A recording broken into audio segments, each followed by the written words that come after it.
Hello guys, welcome to my YouTube channel. कैसे हो आप सब। आज हम करने वाले हैं qualitative tools of monetary policy.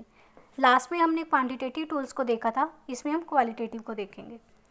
Qualitative use अब नाम से एक ही सिलेक्टिव टूल्स भी बोलते हैं। इसमें हम स्पेसिफिक सेक्टर्स पे क्या करते हैं, फोकस करते हैं और कैसे हमें क्रेडिट को प्रोवाइड करना है।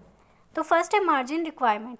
The central bank can stipulate the minimum margin और for loans against specific commodities.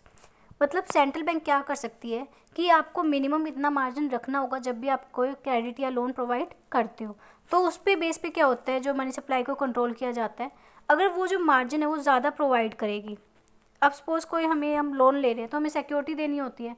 अब सपोज़ हमें 1 लाख का लोन लेना है तो हमारी सिक्योरिटी, अब सपोज़ हमने 1,20,000 के गहने रख दिए, ज्वेलरी रख ली, तो 20,000 का ये मार्जिन है। यही इस पर डिपेंड करते हैं कैसे मनी सप्लाई को कंट्रोल करना है।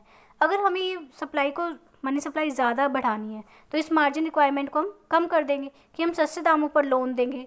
और अगर सेम केस अगर मनी सप्लाई को कम करना है तो हम क्या कर देंगे, ज़्यादा इसको मर्ज कर देंगे, इसको इंक्रीज़ कर देंगे। सेकेंड है मोरल सुएशन।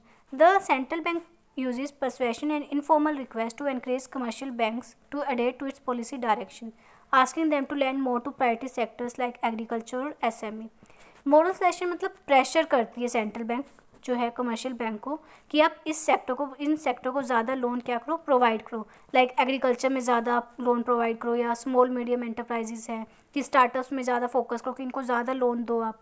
तो इस तरीके से क्या करती है सेंट्रल बैंक, इनको इनडायरेक्टली क्या करती है, फोर्स करती है, प्रेशराइज करती है कि आप इनको ज़्यादा लोन दो। Credit rationing. The central bank can impose caps on the amount of credit available on certain sectors और कैन रिफ्यूज डिस्काउंट बिल। इसमें क्या करती है सेंट्रल बैंक कि कमर्शियल बैंक को बोल देती है कि आप इससे ज़्यादा, इस अमाउंट से ज़्यादा इस सेक्टर में लोन प्रोवाइड नहीं कर सकते हो। तो क्रेडिट राशनिंग यही होती है कि वो लिमिट लगा देती है कमर्शियल बैंक पे कि आप इस सेक्टर में इतना लोन दो। तो इसके थ्रू वो क्या करती है, मनी सप्लाई को रेगुलेट करती है। डायरेक्ट एक्शन क्या होता है कि सेंट्रल बैंक क्या करती है, कमर्शियल बैंक के अगेंस्ट डायरेक्ट एक्शन भी ले सकती है कि आपको कैसे जो इंटरेस्ट वगैरह चार्ज करना है।